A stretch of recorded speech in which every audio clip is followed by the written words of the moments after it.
মাধ্যমে অথবা পত্রপত্রিকার মাধ্যমে আমি মনে করি এটা খারাপ কোনো কিছু না, বরং আমাদেরকে তারা সজাগ করে দিয়েছেন। আমরা নিজেরা সজাগ, তারপরেও কিন্তু আপনারা যখন বলেন তখন কিন্তু আমাদের আরও অ্যালার্ট হতে হবে।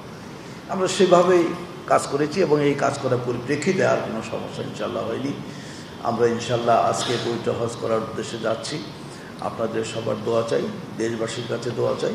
আল্লাহ তাআলা যেন যত আমাদের হজ করার জন্য আল্লাহর মেহমান যারা যাচ্ছেন, এই 85,000 হজ যাত্রী শুধু নয়, সারা বিশ্বে উম্মার যত হজ যাত্রী যাচ্ছেন, আল্লাহ তাআলা সবাইকে কবিরাত হজ হিসাবে কবুল করে যার যার স্বস্থানের মানে সুস্বাস্থ্যের অধিকারী হয়ে যেন তারা চলে আসেন, যাতে কেউ অসুস্থ হয়ে না আসেন। পাশাপাশি আমরাও আপনাদের জন্য দোয়া করবো ইনশাআল্লাহ, দেশবাসীর জন্য দোয়া করবো, আমাদের প্রধানমন্ত্রীর জন্য দোয়া করবো, সবার জন্য দোয়া করবো ইনশাআল্লাহ। আল্লাহ পাক আমাদের আপনাদেরকে সবাইকে কবুল করুন। আপনারা বলেছেন যে ভিসা করতে হ্যাসেল হয়েছে, বাট আমরা কিন্তু কোনো হ্যাসেলে পড়িনি, কোনো হ্যাসেল হয়নি। আসলে এটাকে আমার মনে হয় অযথাভাবে এটা কিন্তু বলা হয়েছে। কারণ যখন আপনারা হ্যাসেলের কথাটা বলছেন সেই সময় বাংলাদেশ 87% আমাদের ভিসা কমপ্লিট হয়ে গেছে। ইন্ডিয়া, পাকিস্তান এবং ইন্দোনেশিয়া, আর আমরা এই 4টে দেশের আমরা সবচেয়ে হাইস্ট আমাদের হজযাত্রী যাচ্ছেন। সেই জায়গায় ইন্ডিয়া, পাকিস্তান এবং ইন্দোনেশিয়া তাদের পার্সেন্টেজ ছিল 49%, 51%, 53%, বাট বাংলাদেশ 87% অ্যাচিভ করেছে। অযথা এই সমস্ত ধোঁয়া তুলে আমাদেরকে কিন্তু কি বলবো, আমাদেরকে মানে মানুষের বিব্রতকর অবস্থা ফেলার চেষ্টা করেছে। যারা করেছে তারা এটা সঠিক করেনি। আমি কথাও বলতে চাই, সেই সময় সারা বিশ্বের অন্যান্য দেশের যাদের কম হয়েছে তাদের ভিসা কিন্তু বন্ধ হয়েছিল। বাংলাদেশের ভিসা একদিনের জন্য, 1 সেকেন্ডের জন্য বন্ধ হয়নি। অযথা মিথ্যা অপপ্রচার করে আমাদেরকে অপমানিত করার চেষ্টা করেছে, অপবাদ দেওয়ার চেষ্টা করেছে। এজন্য আন্তরিকভাবে দুঃখিত।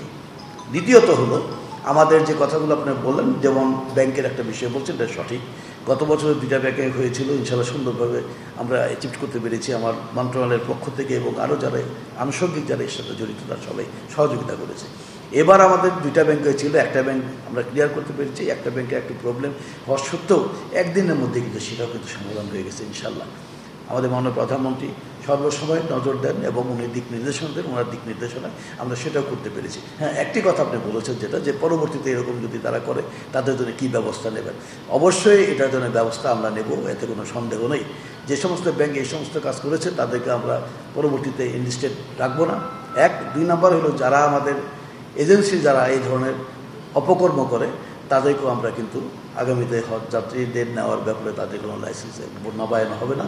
বরং আমাদের যে বিধান আছে যেটা, যে 50 লক্ষ টাকা পর্যন্ত জরিমানা, যে যতটুকু অপরাধ করেছে ততটুকু তার শাস্তি তারা পাবে, এতে কোনো সন্দেহ নেই। আমার বিশ্বাস আপনারা আজকে আশ্বস্ত হয়েছেন আমার কথাগুলো করবে।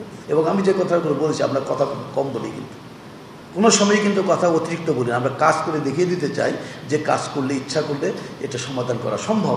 সেটা আল্লাহ তাআলা সর্বসময় আমাদের মানে শক্তি যোগাইছেন এবং সাহস দিয়েছেন, এবং আল্লাহ তাআলা সেই কাজগুলো সমাধান করার সুযোগ আমাদেরকে করে দিয়েছেন। এই জন্য আল্লাহর দরবারে শুকরিয়া জানাই, আপনাদেরকে অভিনন্দন জানাই। দোয়া করবেন যাতে আমরা সুন্দর সুষ্ঠুভাবে আমাদের হজব্রত যারা আছেন তাদেরকে সুন্দর সুষ্ঠুভাবে কামিয়াবি করে কবিরত হজ হিসেবে কবুল করে দেন, তাদের দেশে আসতে পারে। এই প্রত্যাশা রেখে আমি আর কথা শেষ করছি। খোদা হাফেজ।